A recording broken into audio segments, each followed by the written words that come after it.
યુનિવર્સિટીના મુદ્દે એનએસયુઆઈનો આક્રોશ, સંસ્કારના નામે અશ્લીલતા સામે કાર્યવાહી કરવાની માંગ. વડોદરાની મહારાજા સયાજીરાવ યુનિવર્સિટી ઓફ બરોડામાં તાજેતરમાં યોજાયેલા સાંસ્કૃતિક કાર્યક્રમને લઈને વિવાદ ઉગ્ર બન્યો છે. આ મુદ્દે national student union of India દ્વારા આક્રોશ વ્યક્ત કરી આવેદનપત્ર આપવામાં આવ્યું છે. એનએસયુઆઈના કાર્યકર્તાઓએ આક્ષેપ કર્યો છે કે યુનિવર્સિટી કેમ્પસમાં યોજાયેલા કાર્યક્રમ દરમિયાન સંસ્કૃતિના નામે અયોગ્ય પ્રવૃત્તિઓ થઈ રહી છે, જે શૈક્ષણિક સંસ્થાની ગૌરવને ઠેસ પહોંચાડે છે.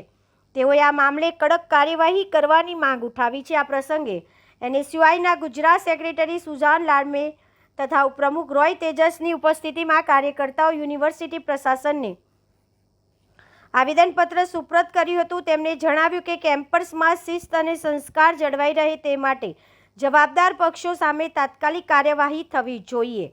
એનએસયુઆઈ દ્વારા આરોપ મૂક્યો છે કે આવી ઘટનાઓ યુનિવર્સિટીના મૂળ મૂલ્યો સામે છે અને ભવિષ્યમાં આવી ઘટના ન બને તે માટે સખત પગલાં લેવા જોઈએ. હાલ મામલો ચર્ચામાં છે અને યુનિવર્સિટી તંત્ર તરફથી આગામી પગલાં અંગે નજર રાખવામાં આવી રહી છે. સૌપ્રથમ તો તમે આ પોસ્ટર જુઓ. આ પોસ્ટરમાં એ વસ્તુ છે કે એબીવીપી દ્વારા થોડા દિવસ અગાઉ યુનિવર્સિટીના સીસી મહેતા ઓડિટોરિયમમાં એક કાર્યક્રમ કરવામાં આવ્યો.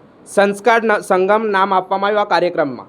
આ કલ્ચરલ ફેસ્ટ તરીકે આ લોકો ઉજવવાના હતા અને આમાં જે સાંસ્કૃતિક કાર્યક્રમો થવાના હતા. પરંતુ તમે જુઓ ક્યાંક ને ક્યાંક એવા સોંગો પર ત્યાં નૃત્યો થયા છે જે શોભતું નથી યુનિવર્સિટીને, અને ક્યાંક ને ક્યાંક યુનિવર્સિટીની ગરિમાને આ લોકો લાંછન લગાવી રહ્યા છે. આવા વિદ્યાર્થી સંગઠનો જે નીકળી ગયા છે અમુક, જેમને ભાન નથી કે વિદ્યાર્થી સંગઠન કઈ રીતે ચલાવવું અને યુનિવર્સિટીની ગરિમાને કઈ રીતે સાચવવી, એ આ લોકોને ભાન નથી. આ લોકો માત્ર ને માત્ર પોતાના મનોરંજન માટે યુનિવર્સિટીમાં લોકો પાસે નૃત્યો કરાવે છે.